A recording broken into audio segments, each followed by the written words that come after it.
குட்டிகளே, இன்னைக்கு நாம் பார்க்க போகிற கதை ஒரு பெரிய ரிஷிபுத்திரனை பற்றின ஒரு தபஸ். அந்த தபஸ் பற்றின கதை தான். ஒரு நாள் ததீச்சி அப்படிங்கிற ஒரு பெரிய முனிவர், அவருடைய ஆசிரமத்தில் பிப்பலாதா அப்படிங்கிற அந்த ரிஷிபுத்திரன், அவங்கிட்ட அவங்க அம்மா கேட்குறாங்க, குழந்தை பிப்பலாதா எங்கப்பா போயிட்டுருக்க அப்படின்னு கேட்ட உடனே, அம்மா நான் தபஸ் பண்ண போகிறேன், என்னுடைய அப்பாவை கொன்ன இந்திரனை பழி தீர்க்கிறதுக்காக நான் தபஸ் பண்ண போகிறேன் அப்படின்ட்டு அவன் சொல்கிறான்.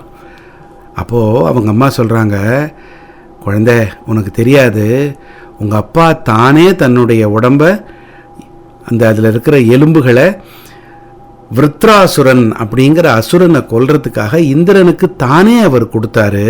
அப்போல்லாம் நீ ரொம்ப குட்டி பையன், உனக்கு தெரியாது. இப்போது நான் வளர்ந்துட்டேன் இல்லையா, நான் இப்போ எங்கள் அப்பாவோட அந்த எலும்புகளை நான் கேட்க போகிறேன்.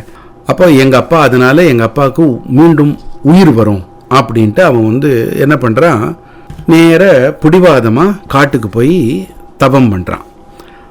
சிவனை நோக்கி அவன் பண்ணுற தபத்தினால ரொம்ப சந்தோஷப்பட்ட சிவனார் என்ன பண்ணுறாரு, பிப்பலாதா எனக்கு ரொம்ப சந்தோஷமாக இருக்குது, உனக்கு என்ன வரம் வேணுமோ கேள் அப்படின்னு சொன்னோடனே, கடவுளே நீங்கள் உங்களுடைய மூன்றாவது கண்ணை திறந்து இந்திரனையும் எல்லா தேவர்களையும் கொல்லணும், எரிக்கணும் அப்படின்ட்டு கேட்குறான். சிவனுக்கு ஒரே ஒரு தயக்கமாக போயிடுது.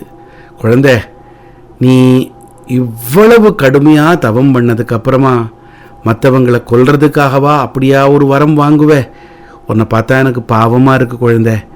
என்னுடைய மூணாவது கண்ணை திறந்தா தேவர்கள் மட்டுமில்லை, உலகம் முழுக்க எரிஞ்சு சாம்பலாயிடுமே அப்படின்ட்டு சிவன் பிப்பலாதனை பார்த்து சொல்கிறார்.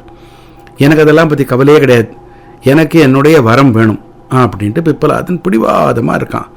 குழந்தை, கோபத்தில் இருக்கிற யாருமே விளைவுகளை பற்றி யோசிக்கிறது இல்லை. என்னுடைய மூன்றாவது கண் முக்கண்ணை பற்றி உனக்கு தெரியாது. நான் அதை திறந்து அதில் பார்த்தேன்னா அதனுடைய முடிவு உனக்கு அப்போ தான் புரியும் அப்படின்னு கடவுள் என்ன பண்ணுறாரு, சிவனார் தன்னுடைய மூன்றாவது கண்ணை திறந்து பார்க்குறாரு. பிப்பலாதன் ஓன்னு கத்துறான், ஏதோ நெருப்பு சுடுறா மாதிரி. கடவுளே, இந்த சூட்டை என்னால் தாங்க முடியலையே, என்ன ஒரு கோரமான தண்டனை, தேவர்களை பொசுக்கிறதுக்கு பதிலாக என்ன நீங்கள் பொசுக்கிட்டு இருக்கீங்களே அப்படின்னு சொல்லிட்டு கதறான். அப்போது கடவுள் அமைதியாக சிவன் அவனுக்கு புரிய வைக்கிறார். குழந்தை, நான் உன்னை எரிக்கலை, பொசுக்கலை, உன்னுடைய ஆசை பிரகாரம், நீ வேண்டின பிரகாரம் நான் தேவர்களை தான் பொசுக்கினேன். இல்லை நீங்கள் என்னத்தான் பொசுக்கினீங்க, இது உங்களுக்கே அடுக்காது அப்படின்னு சொன்ன உடனே சிவன் அதை பற்றி ஒன்றும் பொருட்படுத்தலை. நான் தேவர்களை எரிக்க முயற்சி பண்ணேன், ஆனால் தேவர்கள் எங்கே இருக்காங்க, எங்கே வாழ்கிறாங்க? மனுஷ உடம்புக்குள்ளே தானே வாழ்கிறாங்க.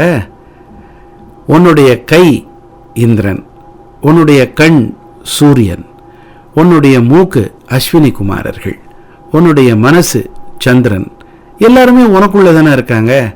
அப்போது அவங்க எங்கே இருக்காங்களோ அதை நான் எரிக்கிறேன் அப்படின்ட்டு அவர் சொன்ன உடனே கடவுள் தன்னுடைய மூன்றாவது கண்ணை மூடிக்கிட்டு பிப்பலாதரை காப்பாற்றுறாரு. மெதுவாக பிப்பலாதனுடைய உடம்பு இயல்பு நிலைக்கு திரும்புது.